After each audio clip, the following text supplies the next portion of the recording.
Hello and welcome back to Poor Man's Electronics Bench. In this episode I am going to do something I'm not normally planning to do, but this is going to also help me cover an item that doesn't really have a good review online in English. This particular item I have only found reviewed on a YouTube video in Italian, and the translation part of the Google closed caption doesn't probably do it justice, and it's a bit confusing, so I'm going to try to cover this in the best English Chicago accent that I can, so hopefully you won't have a problem with that, and we will continue with the unboxing. These items were purchased overseas from TME in Poland, and dealing with them seemed to be okay. Seemed like the website information on the purchase and the shipment was slower than what was actually going on. They probably don't do the greatest job of giving the customer the information on whether payment was received and when shipment was out the door, but this was shipped by FedEx and it arrived within 5 business days, which was quite impressive, from Poland to Chicago.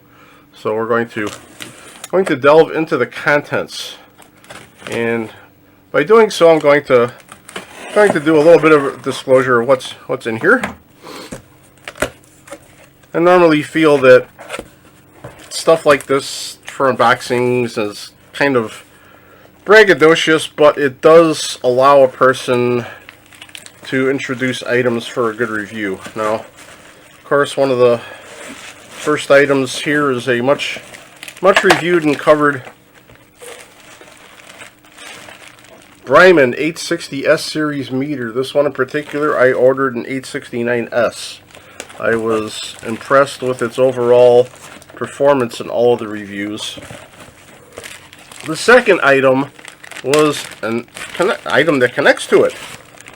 It is the kit BU-86X, and what this is the Datalogger option. The USB interface kit that allows you to turn this meter into a nice optically coupled data logging function onto a Windows PC. And this particular item was one that, it's like I said, there's not a lot of comprehensive reviews. The one I did see was in Italian, and then I managed to get a few other items on the site that you can't really find. I couldn't really find in other websites in the United States. Here we go. Got an anti-static package with some. They had some high voltage diodes that were interested me because I am doing some repair work on some older oscilloscopes. They had particular part numbers are BY8 and BY16. These are respectively a 8 kilovolt and 16 kilovolt diode that can handle up to 0.3 amps, and I have at least one solid state oscilloscope that has diodes of questionable functionality because it looks like they've got a little corrosion on the leads from capacitor leakage. And then these are just some caps for some keystone fuse holders. Those are available within the United States, but I kind of made a goofer on that one. I could have ordered them locally, but no harm, no foul. They were still reasonably priced. So in order to get this thing rolling, we're going to have to go into the actual unboxing of the Brymen meter. So we're going to do that and disclose all of the pieces, parts that you get with the meter.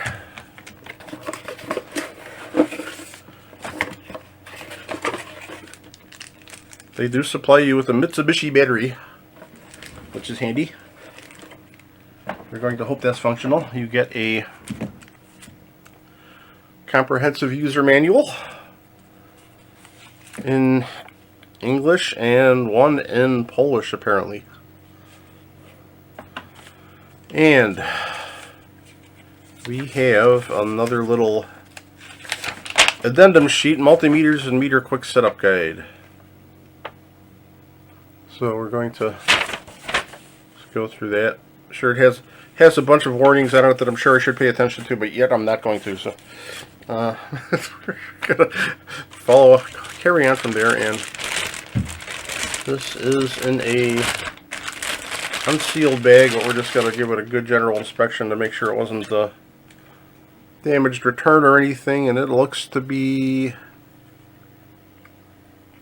fairly virgin. It's interesting that it's got a little sticker on the back. It's got a 9-volt DC ×1, made in Taiwan. The kickstand on the meter puts it up at a pretty good level, which I like because I have at least one other meter that leans it over kind of a lot. This one's at an acceptable level. So I guess we're going to go through the process. This is going to be interesting. I think the kickstand's built into the back cover. So we're just going to see what it takes to get this darn thing out of here. Usually a push-pull method. It's got an opening on the back for the data logger attachment, which is nice because you can leave it within the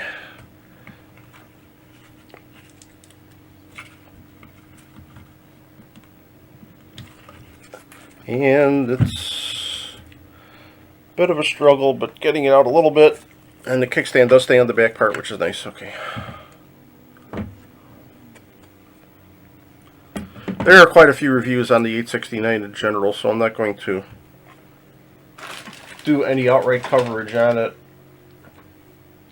Most people are happy with it. At least one person has found some inherent flaws in AC measurements using that meter. They found that some induction voltage from a AC line cord can add some noise or disrupt. I forgot if it was voltage or ohm readings. I'm not going to let that concern me too much. So I had to find a properly sized Phillips screwdriver to get the battery compartment open. I'm not sure if this is properly sized. Find a good number 1 in here.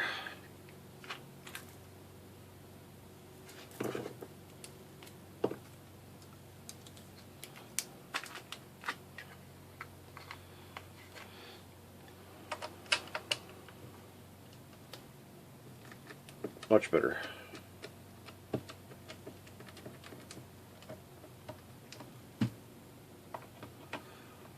I wish that battery manufacturers do a better job of making their batteries a little more able to hold in their electrolyte contents. I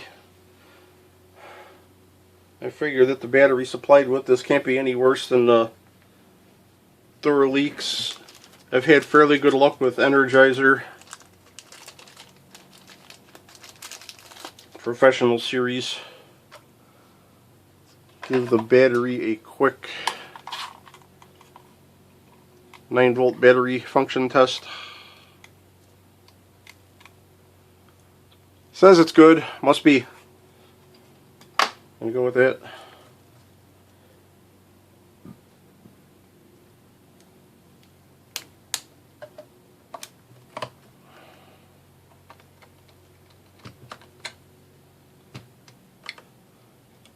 I'm almost at the point with battery stuff where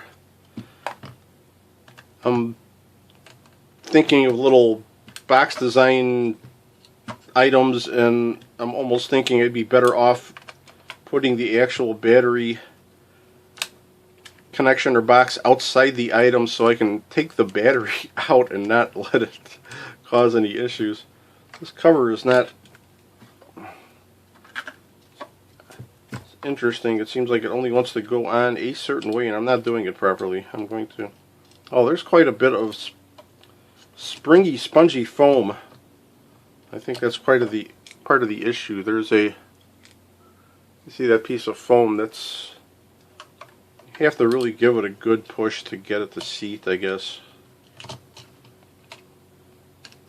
Something I was not doing. That's a little better too.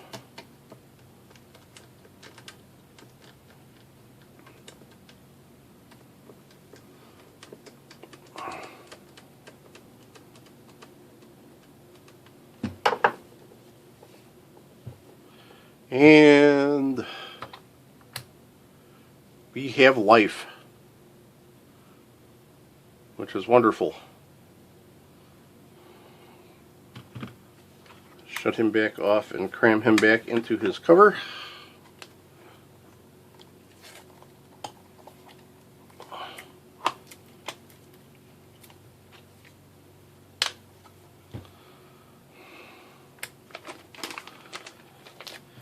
And let's get onto the lead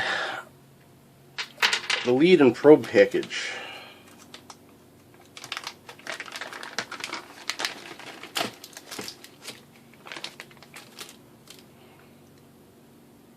These leads and the meter are rated for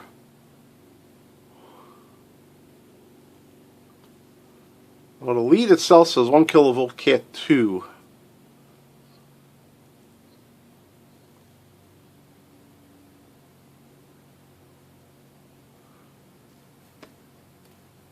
I don't know if you can see it there. Kind of interesting because the meter itself is Cat 4.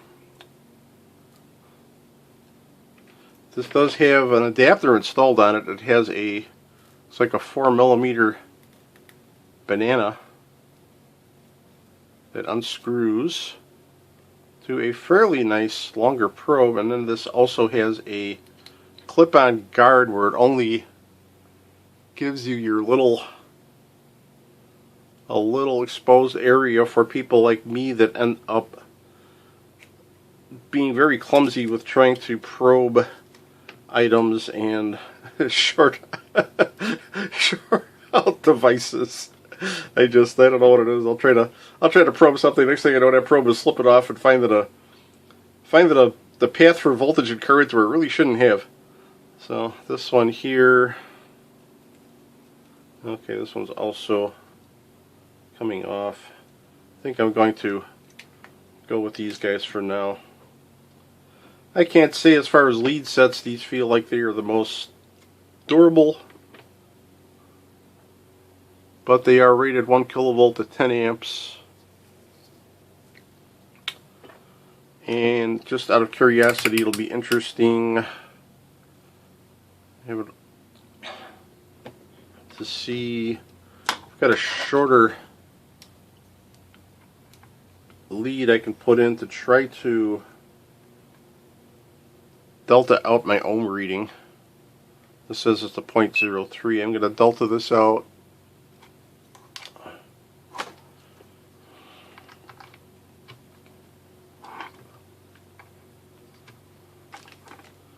And then give these guys a good short. And that's a 0.05 ohm. So 5/100ths of an ohm. Not too terrible. And you can always, if you need to get down that low, you can always delta that out too. There's not too many instances you need to do things like that hold its delta, so that's pretty good. 5/100ths of an ohm for that cord according to this meter. This does come with a temperature probe.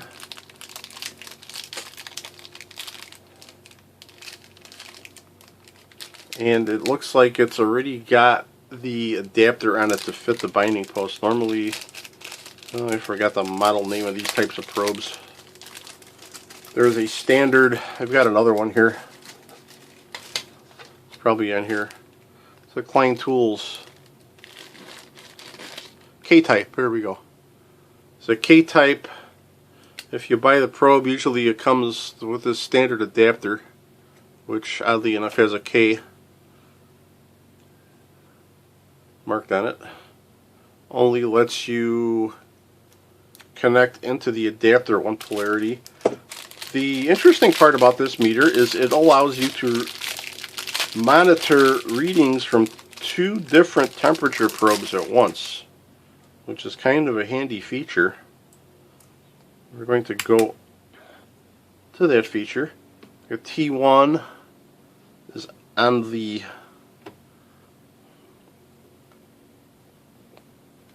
right hand side, T2 is on the left.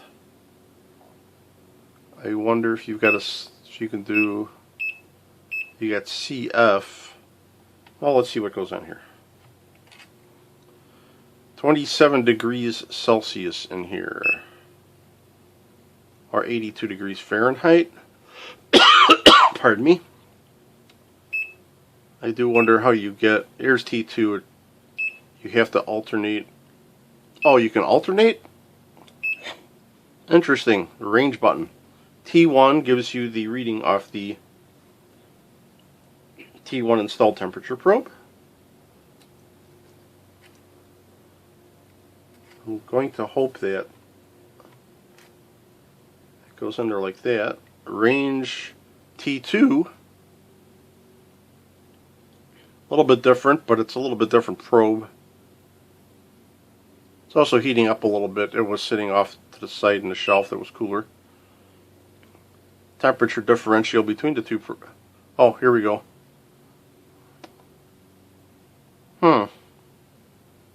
There we go. Okay, it's got T1 on the bottom, T2 on the top. And then it does T1 minus T2 differential, which is interesting. So what we'll do is we'll just put a finger on T1 here.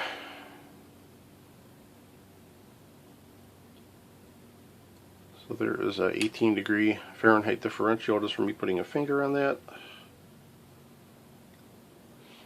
Alternate to the other one.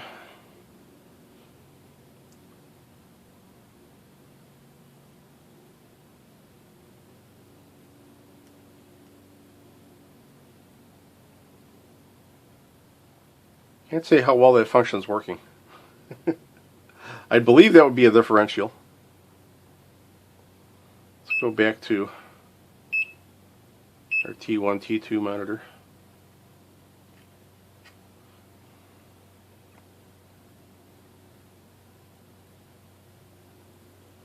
Aha! I think I've discovered the problem. As I put my finger on it, it goes warmer or colder, which would lead me to believe that there is a polarity disparity. So this is more like it.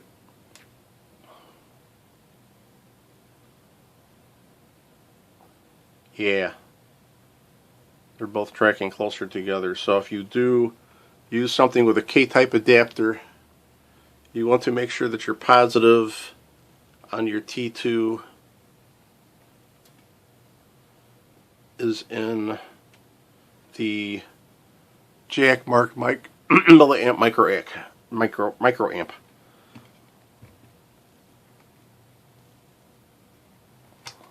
So that's that functionality is nice. That will be put to use on a few pieces of test equipment. I'd like to do a little bit better monitoring of the internal thermal heat generation, and try to do a better job of dissipating that heat. And the only other thing, I'll just do a cursory voltage check just to make sure that it's actually monitoring some voltage.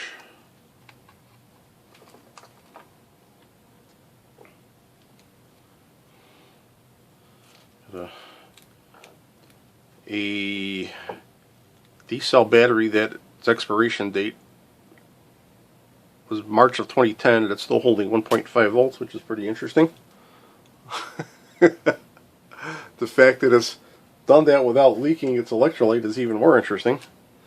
Duracells, the experience I've had with them is once they get close to discharging is when the leaking happens, and I've especially had that happen in some devices like maglite flashlights and left out in my vehicle for a few years. I didn't monitor the batteries, nor take them out, nor change them, and the next thing I know, those batteries had swollen up and they're so hard that they've just absolutely ruined the flashlight. You could not get the batteries out of the flashlight body. The only way I can think of doing is drilling and chiseling them out, and I still have the flashlight. I haven't been willing to go that route yet, but we'll see what happens. And now, the data logging part is going to be the interesting part. This particular item has a adapter that fits on the back, and a software disk that, according to the people at TME, is supposed to be Windows 10 compatible.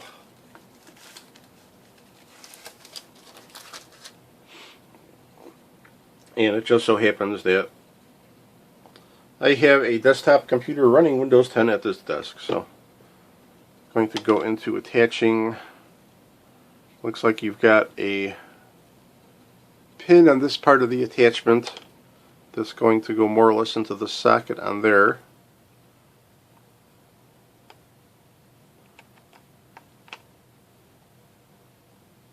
The cover really doesn't keep you from doing that.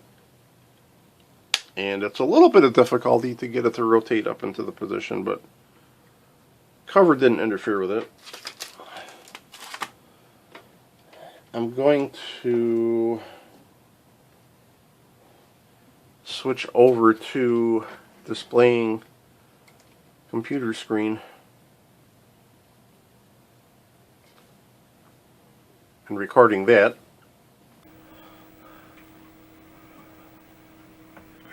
Got my audio editor running in the background there. And here goes everything.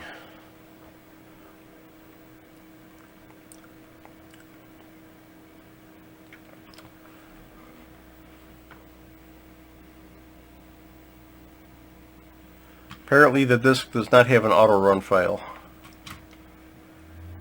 Oh, there it goes. It's finally thinking about it.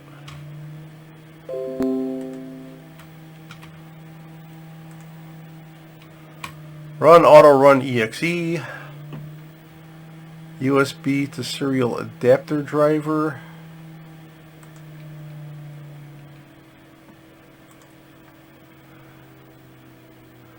Windows 7, 8, and 10.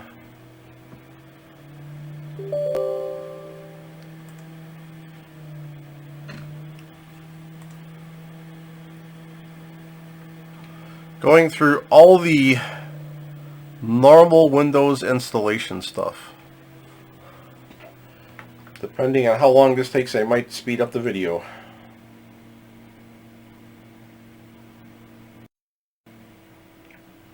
Oh, okay. That flashed through it. Install Wizard software installation. Please key in meter model number.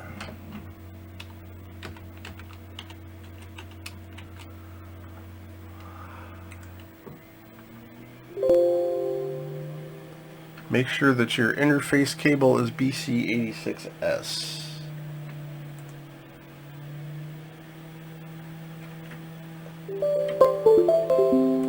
Going to welcome to the install wizard.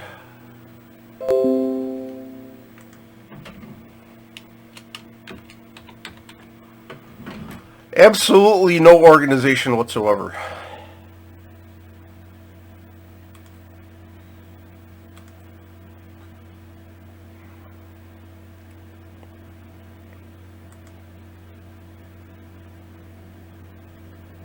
And we have it. Here is our data logger. And it apparently feels the need to open up the README file as well. We're just going to minimize that for right now.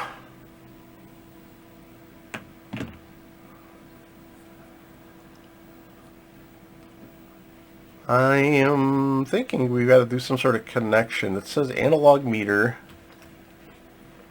File link. There we go. We have to just click the link icon and we are at 0 volts.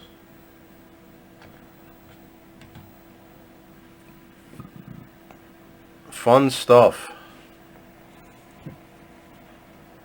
And I'm supposing this is going to track whatever I set the meter to. It does. I changed it over to resistance, and our analog meter has pegged. Very interesting. I'm going to try something. Going through functions here, we've got continuity. It matches the meter display as far as continuity. I am interested to see how it behaves when I go into the nanos. It displays nanosiemens. Quite interesting. Now the data logger function, I guess there is a pause and a record. Acquisition start, acquisition stop. And this gives a, boy, that's about a half-second readout on the screen for logging.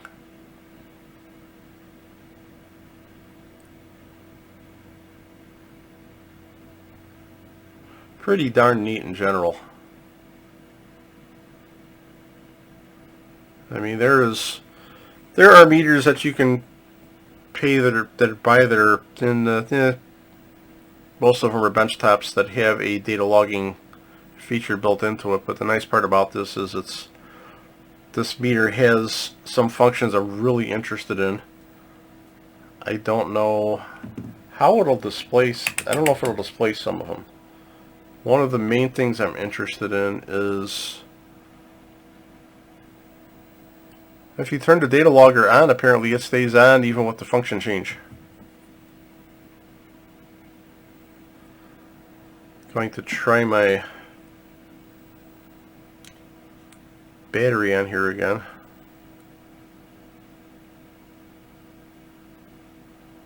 Oh, you might want to reset it, because what happens is that once it starts logging something in one range like it did, the display on that range stays to a certain point.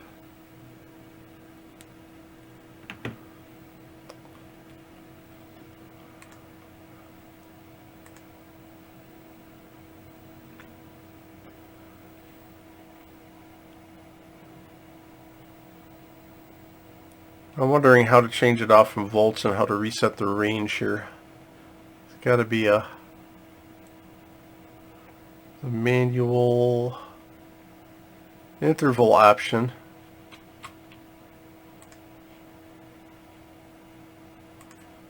Which is interesting. You can change it to a custom, say like a 1 second.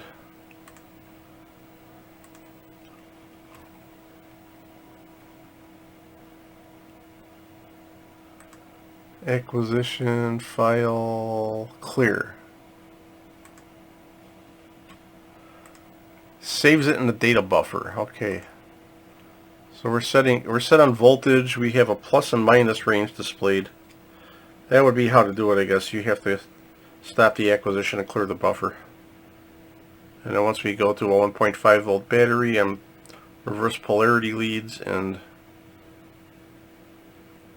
I suppose if you wanted to really zoom in on something better, you can make the connection and stop the acquisition, clear the buffer, and then whatever voltage it's recording might be the 0. Let me try that.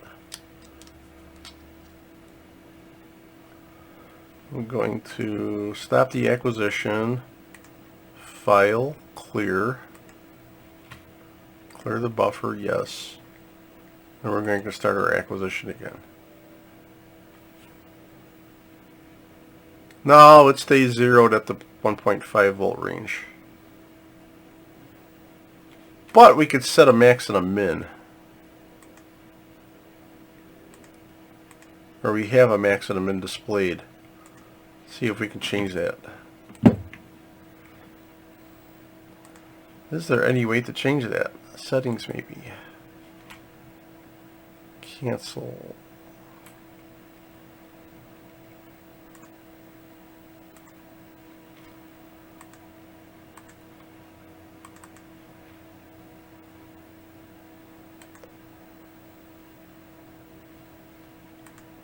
Manual acquisition.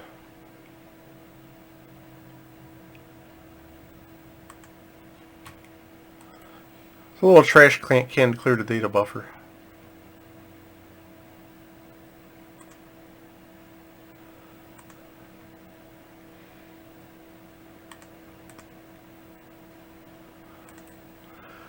Well, it would be nice if you can have it record voltage at a level at a 0, even though you have the voltage hooked up already. I'll probably figure out how to do that somehow. Now let's go into something I'm interested in using this in. It's going to be the current function. So let's just stop our data buffer's cleared. What I'd like to be able to do is use this meter to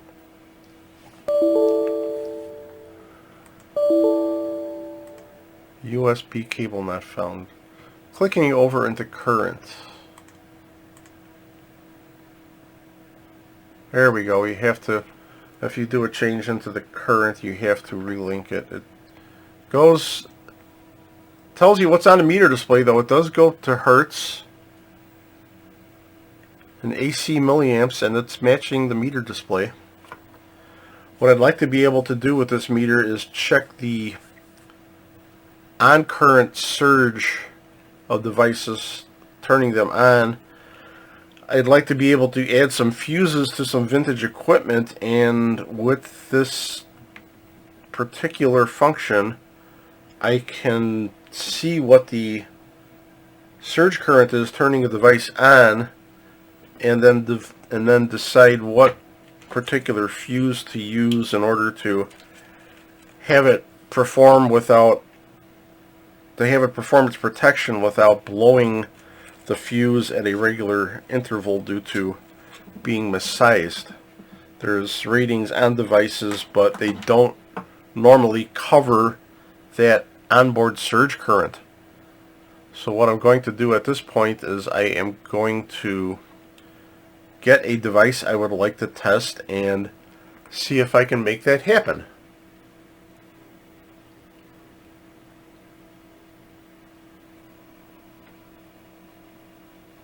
My particular choice for a device under test is going to be an ICO 147A signal tracer that I acquired a while back. It was a eBay auction item. It was in relatively good shape. I inspected it, and I've even found the fact that it really had a very low noise output in the amplifier itself, and I was pleased to find that out. I'm going to replace some parts on it, probably tweak the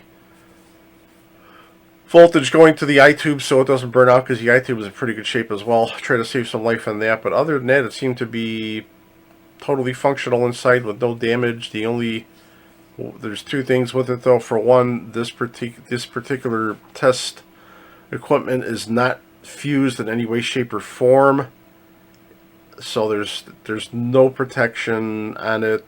It has a transformer, isolation transformer within it, so it does isolate the primary from internal damage, but there's nothing like a filament string protecting any current surges or anything, so that needs to be addressed. And then another thing is cooling. This is really basically a button. Well, it does have some cooling vents on the back and the outside, but it has nothing to let airflow in on the bottom. Some other pieces of test equipment, like a Sprague TO6As, they do have a air inlet slot on the bottom and cooling vents towards the top, so allows for some circulation. This one does not. But what I'm going to do is I've got a meter set up for current, and I'm going to go to, I gotta change my acquisition on my graph here, so let me see here.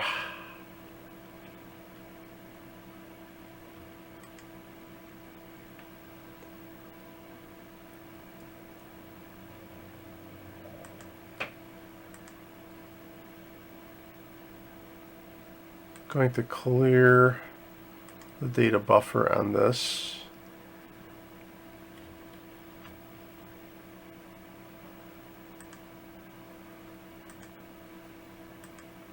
Going to unlink and relink it.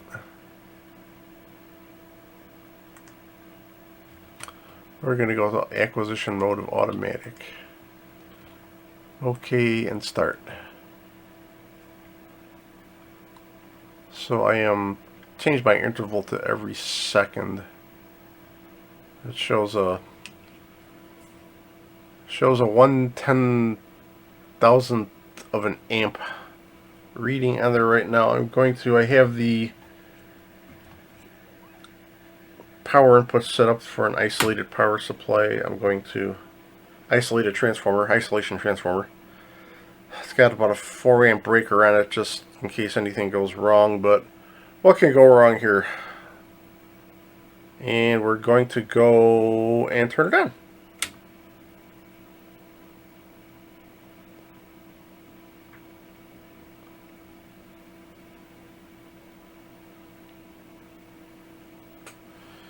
And our data logger is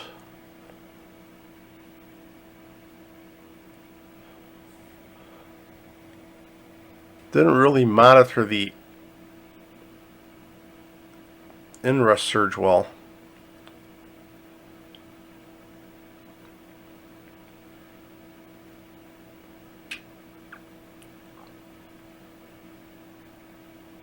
Going to probably try this again with the Crest recording. Didn't really get higher than 0.3 of an amp.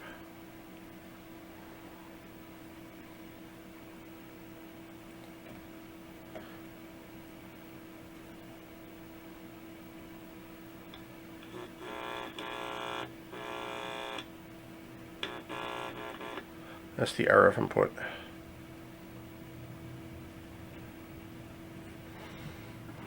I don't know how well it'll come over on the sound here, but if I switch to audio and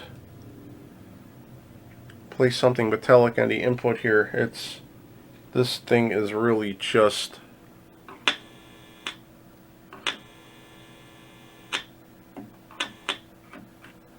there is like absolutely no hum at all for it to be. The internals are basically stock on it. So we had a minor peak turning on of 0.3 of an amp. I think what I'm going to do though is turn this off again, AC off, and we're going to crest it.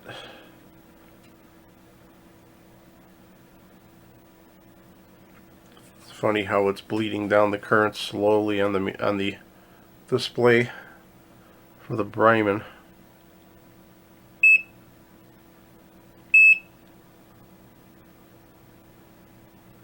Said it had a 0.7 amp crest.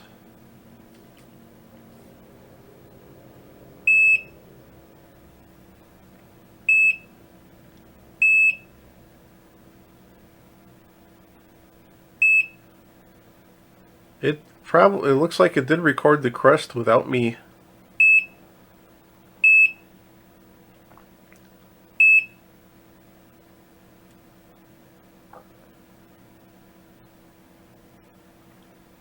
Oh, that's funny how it displays everything that's on the meter, including the history, which is interesting.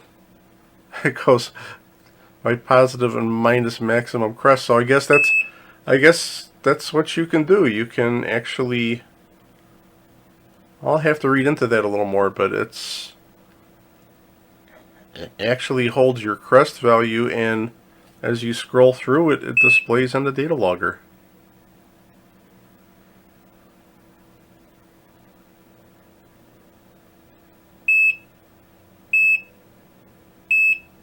That is very interesting. So it did get up to about a 1 amp power on surge.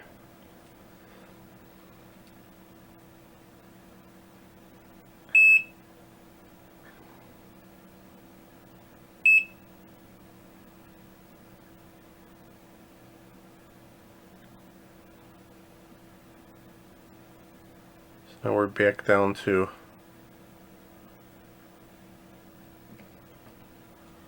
that. Going to disconnect. Delta.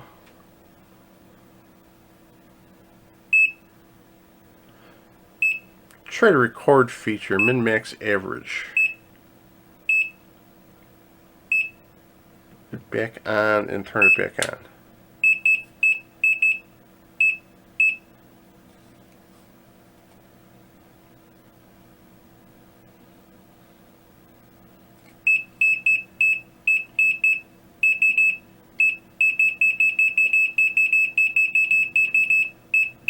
So it's basically indicating certain value changes whenever they happen as far as the current for the device turning on.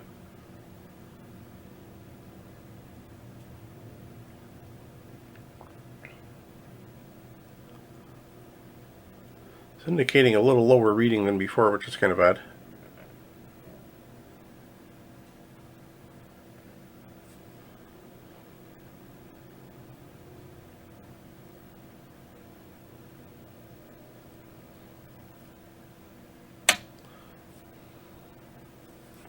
Changing from the RF to the audio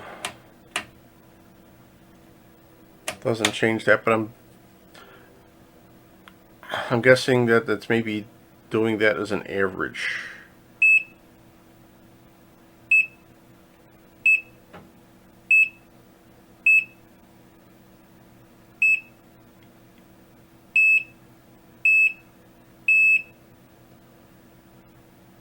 So it had a maximum crest of an amp turning on, 1.11.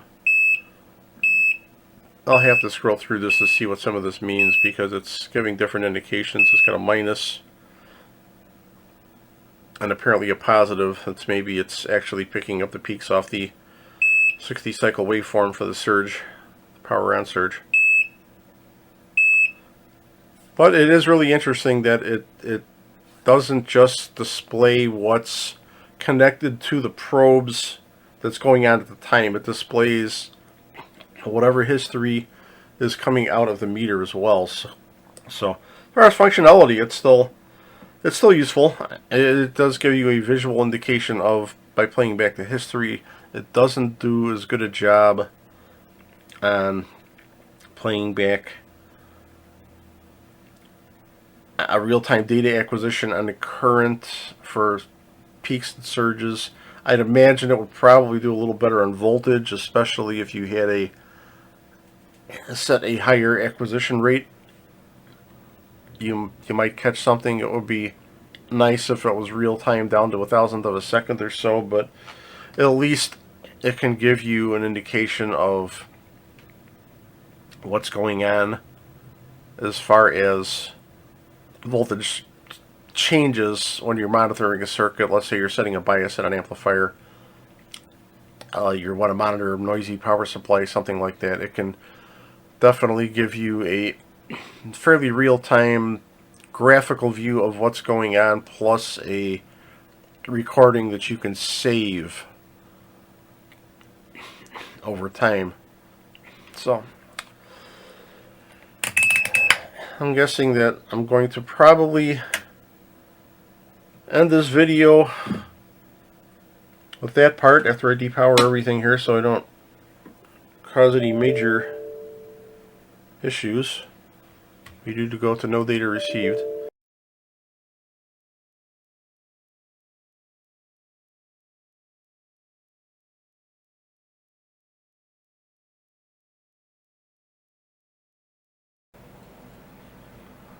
Link the DMM.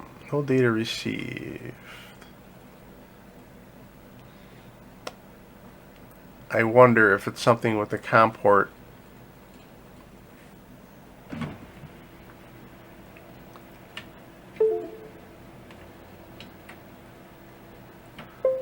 When in doubt, unplug it and plug it back in.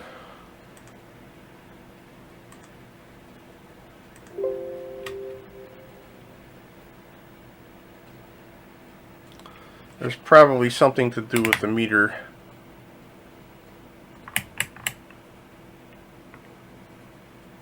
Not giving a proper signal through this USB connection, so I might try it off camera, give an update on it and information later, and post it on the text for the video. But other than that, we're going to leave it at that for the Brymen 869S and BU-86X combo.